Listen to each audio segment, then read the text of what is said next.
Key, how many nationals did you compete in? I competed in 4 nationals. 3 of them was the Golden Glove Nationals. 2014, 2015, 2016. Those are 3 years I had won for Jersey. Do you feel like the amateurs prepare you for the pros? Like the guys that were really decorating amateurs have professional success? 100%. I think like a lot of fighters, and I'm gonna say this because I started boxing late, so I get a lot of questions about like, I'm starting boxing late. You know, how can I just turn pro as soon as possible? That's one of the worst mistakes that you can do. Go through that amateur system, fight a bunch of different styles. Don't just fight the styles from around your area, and get as much experience as you can so that once you get into a situation in a pro fight, you know how to deal with it because you dealt with it before. Reg,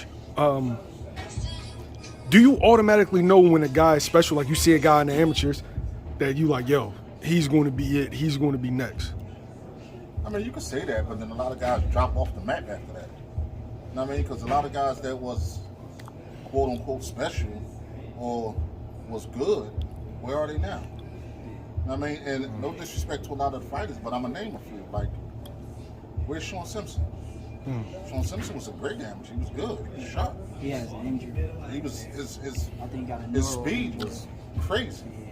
I mean, like when I first saw him, like I used to call him Tasmanian Devil. Like he was sharp. You know what I mean? But where are they now? Like a lot of the top amateurs, you know, like you don't know where they are now. But then you see guys like Boots, like Shakur, that are crazy. Because I know like that was one of the standout people for me in 2014 Nationals. Like I had just met you at that time. A lot of people didn't know who I was because I hadn't been fighting that much. And I had like 12 to 13 fights going into Nationals. And then Philly team come out there, you know who they are, and you like, yo, watch that kid. And I'm like, who is he? He's like, Jaron. He was like, Jaron Ennis, they call him Boots. And I'm like, all right. So then after talking to Boots and finding out, I think he had like a handful of fights, somewhere around 3 fights or something like that.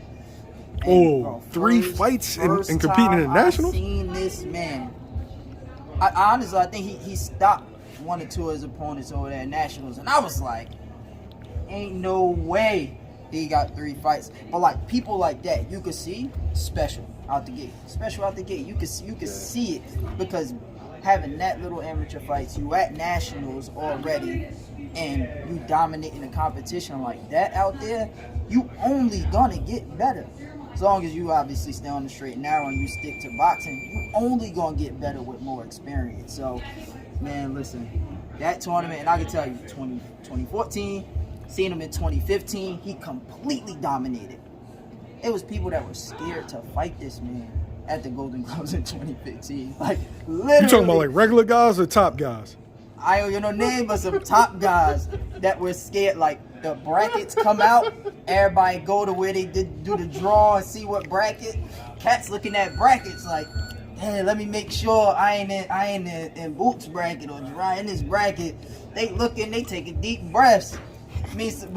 But at the end of the day, if you want to win the tournament, I mean, you gonna meet him at some point if you make it there. But yeah, like dudes like that, you could tell they're gonna be special off the gate. And he was one of those. I mean, you knew from the beginning whether it was at the Nationals or I actually got videos recorded at the qualifiers that was in Philly that year going into the Olympics, and you could just see. And that was like one of the first years they did with no headgear. Jose Ramirez was nice too. And boy, he was. Jose Ramirez was a monster.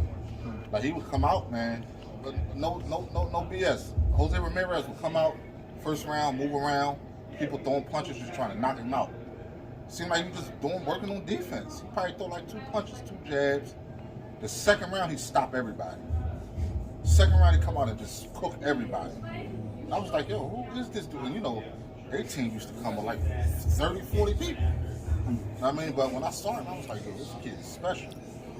I mean, I'm like, he's special, but you know, watching Boots then and now, you know, again, like a lot of people, you know, when you know, you get interviewed and people ask us about Boots, you know, there's a lot of people that say we bias, of course, but that's only because they don't see what we see. They're not in the gym to see what we see. They're just like if you ask people about Crawford, they'll tell you how good Crawford is. So I guess you can say they bias as well. but we're not in the gym to see what they see, what's going on with Crawford. You understand what I'm saying? So it's different. Again, it's all a matter of opinion.